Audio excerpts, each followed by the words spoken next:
इस समय आपने खाई खोद दी है। खाई ये उनके लिए नहीं खोद रहे हैं, ये हम कहना चाहेंगे खाई अपने लिए खोद रहे हैं। खाना बंद कर दिया, यहाँ तक कि आपने शौचालय भी बंद कर दिए और ये भी नहीं सोचा कि उसमें महिलाएं भी हैं और ये ह्यूमन राइट्स का कितना बड़ा वायलेशन है। सड़क में कांटे की कील गाड़ दिए।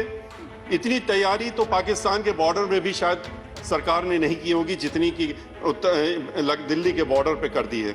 जो हमारे अन्नदाता हैं उन्हें आज देश के दुश्मनों का दर्जा दिया जा रहा है। ये बोझ नहीं है, ये हम लोगों को खाना देते हैं, अन्न देते हैं, इनको बोझ कहना बहुत ही निंदनीय बात है। श्री सतीश चंद्र मिश्रा जी। धन्यवाद। मैं सिर्फ इतना एक अपनी बात शुरू करने वाले आधा सेकंड लेकर ये कहूंगा, मैं कल परसों से पूछ रहा हूं कि कितना समय हम लोगों को मिलेगा। 6 मिनट नहीं, हम लोगों को ये बताया गया 10 मिनट मिलेगा और 10 मिनट और लोगों को 12 मिनट दिए गए। और जो मैं बता रहा हूं ना, आज की स्थिति में 6 मिनट है। मैं आप 1 मिनट एक्स्ट्रा भी दीजिए। 5 घंटे आपने बढ़ाया। सतीश जी आप बोलिए, you know how to speak. Time है, कैसा कर सकते। Please please please. सबके लिए है, वो सबके लिए बांटा, सबके लिए बांटा। इनके पास 5 घंटे, हम लोग पास 5 मिनट। नहीं, वो तो क्या करे, उनके नंबर उतना है, आपका नंबर की बात नहीं। तो इसमें नहीं, आप समझौता करिए, कोई प्रॉब्लम नहीं। इधर में हम लोगों ने तो प्लीज प्लीज सतीश जी। मैं हमेशा से अपनी मैं बगैर पढ़े मैंने बात की, लेकिन आज आपने समय की बाध्यता कर दी है, तो मैं चाहता हूं कि कम से कम जो हमारी बातें हैं वो रिकॉर्ड में जरूर आ जाएं, और इसलिए मैं इसको पढ़ने का कार्यक्रम कर रहा हूं आपकी इजाजत से, जिससे कि समय बाध्यता जो आपने कर दी है उसकी वजह से। किसानों के बारे में सबसे पहले मैं कहना चाहूंगा कि आप किसानों को रोकने के लिए, आज उनके आंदोलन को रोकने के लिए, उनके प्रोटेस्ट को रोकने के लिए आप इस समय आपने खाई खोद दी है। खाई ये उनके लिए नहीं खोद रहे हैं, ये हम कहना चाहेंगे खाई अपने लिए खोद रहे हैं। जवानों को बंदूक लेकर खड़ा कर दिया है, पानी की बौछारें डाल रहे हैं, आंसू गैस के गोले छोड़ रहे हैं, उनका पानी बंद कर दिया, उनका खाना बंद कर दिया, यहां तक कि आपने शौचालय भी बंद कर दिए और ये भी नहीं सोचा कि उसमें महिलाएं भी हैं और ये ह्यूमन राइट्स का कितना बड़ा वायलेशन है, इसको आपको देखना चाहिए था। सड़क में कांटे की कील गाड़ दिए। इतनी तैयारी तो पाकिस्तान के बॉर्डर में भी शायद सरकार ने नहीं की होगी जितनी की दिल्ली के बॉर्डर पे कर दी है। जो हमारे अन्नदाता हैं उन्हें आज देश के दुश्मनों का दर्जा दिया जा रहा है।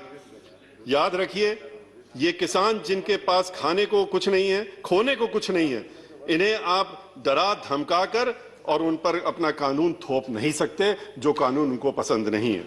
हमारी समझ में नहीं आ रहा है कि जब आप 1.5 साल के लिए इस कानून को रोकने के लिए तैयार हो गए हैं, तो फिर ऐसी कौन सी मजबूरी है कि आप इसको वापस लेने में हिचकिचा रहे हैं। आप 1.5 साल के लिए रोक रहे हैं, आप 3 साल के लिए अनाउंस कर दीजिए कि रोक रहे हैं, तो शायद किसान कहेंगे कि अगले चुनाव के बाद हम देखेंगे कि क्या होने वाला। हमारी आपसे प्रार्थना है कि अपना ईगो छोड़कर, बड़े बनकर, और आप इन किसानों को इनकी मांगों को मानते हुए इन तीनों कानूनों को वापस करें। बहुत अफसोस की बात है कि सत्ता पक्ष के एक व्यक्ति ने कल कह दिया कि हम ये कोई भी व्यक्ति किसानों के बारे में कह रहे थे किसी दूसरे के ऊपर बोझ नहीं बनना चाहिए। ये बोझ नहीं है, ये हम लोगों को खाना देते हैं, अन्न देते हैं, इनको बोझ कहना बहुत ही निंदनीय बात है। ये कैसी जिद है आपकी, कैसा ईगो है आपका, जिसको कि आप खत्म करना नहीं चाहते हैं और 3 कानूनों को वापस लेना नहीं चाहते हैं। किसान जो हैं वो आप ही के बच्चे हैं, आपकी भाई हैं, बहन हैं, माता हैं, पिता हैं, उनको आपने देशद्रोही बना दिया। उनको आपने कह दिया कि ये तो टेररिस्ट हैं, और मीडिया के माध्यम से, मीडिया को इस्तेमाल करके, क्योंकि मीडिया भी 10% को छोड़ दीजिए तो बाकी सब जो है इंडस्ट्रियलिस्ट के हाथ में है, और उनको आपने उन 10% के ऊपर भी इतनी दहशत फैला रखी है कि मीडिया को आज आपने एक पिंजड़े में बंद तोते की तरह बना दिया है कि जो उसको पढ़ाया जाएगा, जो रटाया जाएगा, वो मीडिया का व्यक्ति वही बोलता रहेगा दिन भर, और आपसे भी चाहेगा कि आप यही बोलिए। फार्म इंश्योरेंस पुलिस फोर्स में इनके ही घर के बच्चे रहते हैं, जिनको आप आज जवानों को आपने खड़ा कर दिया उनके विरोध में कि आप इनके लिए तैयार रहिए, आंसू गैस लेके तैयार रहिए, गोली लेके तैयार रहिए, और इनको जरूरत पड़े तो गोली चलाइए। तो ये उन्हीं के बच्चे उस फोर्स में भर्ती हो रहे हैं, और यही जो बच्चे, इन्हीं के बच्चे देश के बॉर्डर्स में भी हम लोगों की सुरक्षा करने के लिए वहां पर तैनात हैं, और हमारी आपकी सुरक्षा करते हैं। ये धूप में, बरसात में, कड़कड़ाती ठंड में भी छप्परों में रहकर खुले आसमान के नीचे बैठकर हमारे लिए अन्न उगाते हैं और जो नुकसान हर वर्ष उसके बाद नुकसान भी होता रहता है उसको सहते रहते हैं, और इसीलिए हम शायद इनको अन्नदाता भी कहते हैं। सरकार इन्हें 500 रुपया महीना देकर अपनी पीठ थपथपाती रहती है और कहती है कि हमने इतने हजार करोड़ रुपए किसानों को दे दिए। 500 रुपया महीना दे करके आप इनको खरीदना चाहते हैं और इनके ऊपर कानून थोपना चाहते हैं। इन 3 कानूनों से किसान को भय लगता है, और सही भय लगता है। उनको भय लगता है कि आप इनकी जमीनें हमेशा के लिए इनसे छीन लेंगे।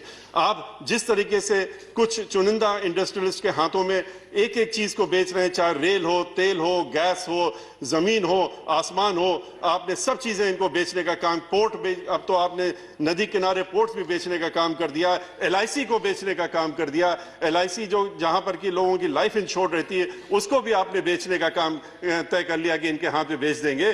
तो ऐसी स्थिति में आज आप बैंक को भी बेचने की तैयारी में आ गए। आपने कह दिया कि हम प्राइवेट बैंक भी और बेच रहे थे, अब आप सरकारी बैंक बेचने की बात कर रहे हैं। जब आप सरकारी बैंक को बेचना चाहते हैं, जिन बैंकों में इन्हीं इंडस्ट्री से घोटाला करके पैसा लेकर के विदेशों की सैर कर रहे हैं, तो किसान भी डर रहा है कि उनका क्या होगा। उनकी जमीन, एक बार जमींदारी एबॉलिशन एक्ट जब 1952 में आया था, जुलाई 1952 में आया था, आज से 70 वर्ष पहले, तो जमींदारी खत्म करके किसानों के हक में पूरे देश में ये कानून लाया गया था और उससे उनको फायदा भी हुआ था। आज आप ठेकेदारी के नाम पे उस जमींदारी को वापस लाना चाहते हैं। आज इन किसानों से जमीनों की उनकी लेन देन करके, उनके पट्टे करा करके, उनके ठेके में लेकर के आप उनको इस जमीनों से महरूम करना चाहते हैं। इसीलिए वो परेशान है कि इसके बाद इन जमीनों का क्या होगा और हमारे साथ क्या होगा। कानून के बारे में आप अच्छी तरह से जानते हैं, जो 3 कानून बनाए गए उसमें एक नहीं अनेकों खामियां हैं। किसानों के हक की कोई चीज नहीं है। SDM तय करेगा कि कौन, अगर कोई बात होती है तो SDM तय करे। SDM आपकी सुनेगा, इंडस्ट्रियलिस्ट की सुनेगा कि या एक गरीब किसान की सुनेगा। उसमें अपील और रिवीजन और रिव्यू की पावर है। वो उसमें लिमिटेशन आपने किसान के लिए छोड़ दी 21 दिन, कुछ दिनों की, महीने भर की, और बाकी जो इंडस्ट्रियलिस्ट होगा, जो ठेकेदार होगा, उसके लिए आपने कोई रिव्यू की लिमिटेशन नहीं रखी। इस तरह का कानून आप लेकर के आए। MSP के लिए किसान लड़ रहा है, कह रहा है कि आप MSP जोड़ दीजिए। आप MSP कानून में क्यों नहीं डालते हैं? MSP इसलिए नहीं डाल रहे हैं क्योंकि आपकी नीयत साफ नहीं है। अगर नीयत साफ होती तो MSP डालने का कानून में क्या परेशानी है? आप बार बार बाहर कह रहे हैं, हर जगह कह रहे हैं कि हम तो MSP देंगे, आप क्यों परेशान हो रहे हैं? तो MSP अगर आप देना चाहते हैं तो आप इस कानून में MSP की बात क्यों नहीं रखते हैं? ये तो एक ऐसी ही जिद हुई कि हम जो चीज नहीं, आप ये कहते हैं कानून हमारा, इसलिए हम इसको लेके आ रहे हैं क्योंकि किसानों का भला हो जाएगा, किसानों का उद्धार हो जाएगा। जिसके आप उद्धार की बात कर रहे हैं, जिसके भले के लिए कह रहे हैं, वो स्वयं कह रहा है कि हमें ये पसंद नहीं है, हमारे हक में नहीं है, इसको आप हमारे ऊपर लागू मत करिए, इसको हमें मत थोपिए। तो आप कहते हैं नहीं, इसको तो हम आपको थोपेंगे। ये तो वैसी जिद हो गई कि एक स्टूडेंट कहता है कि हम तो इकोनॉमिक्स पढ़ेंगे, हम पॉलिटिकल साइंस पढ़ेंगे, हम इंग्लिश लिटरेचर में आगे पढ़ेंगे। आप कहेंगे नहीं नहीं, आपको तो मेडिकल में ही जाना पड़ेगा, इस देश के सारे लड़कों को मेडिकल पढ़ना पड़ेगा क्योंकि यही देश के हित में है और यही सारे बच्चों के हित में है। तो इस तरह की भावना रख करके थोपना ये अच्छी बात नहीं है। और इसीलिए हम लोगों की ये मांग है और हमारी पार्टी की भी मांग है, हमारी पार्टी की तरफ से हमारी पार्टी की मुखिया बहन मायावती जी ने भी मांग की है कि इन तीनों कानूनों को वापस लिया जाए, स्वामीनाथन रिपोर्ट लागू करी जाए, हर फसल में MSP दिए जाने के लिए लीगल प्रोविजन लाए जाए, किसानों की प्रताड़ना बंद करें। 26 जनवरी को जो हुआ उसके लिए हम लोग उसकी बहुत भर्त्सना करते हैं। मैं आखिरी में 2 मिनट आपसे इसलिए मांग रहा हूं कि प्रेसिडेंशियल, अब आपने चूंकि कह दिया था कि किसान का अलग होगा और वो अलग नहीं होगा, तो एक साथ होगा, तो इसलिए दोनों पे बात करना जरूरी है। तो इसलिए मैं बहुत ही शॉर्ट में अपने प्रेसिडेंशियल जो एड्रेस है उसके बारे में और बातें जो है उनके बारे में कुछ बातें कहूंगा। जहां तक आज देश में अनएम्प्लॉयमेंट इस कदर बढ़ गया है कि मैक्सिमम स्तर पर अनएम्प्लॉयमेंट बढ़ा हुआ है। 2 करोड़ नौकरी देने का वादा किया था, जिस तरह से आपने 15 लाख रुपए देने का वादा किया था गरीबों को उस सालाना, लेकिन 1 करोड़ से ज्यादा नौकरियां जाने का काम हो रहा है। ये सब डीमोनेटाइजेशन का असर है। उसके बाद से आज के रोज PhD स्टूडेंट्स जो हैं वो भी क्लास 4 की नौकरी के लिए दरखास्त लगाते हैं तो लाखों में दरखास्तें आती हैं। इस स्थिति में आज हम लोग पहुंच गए हैं।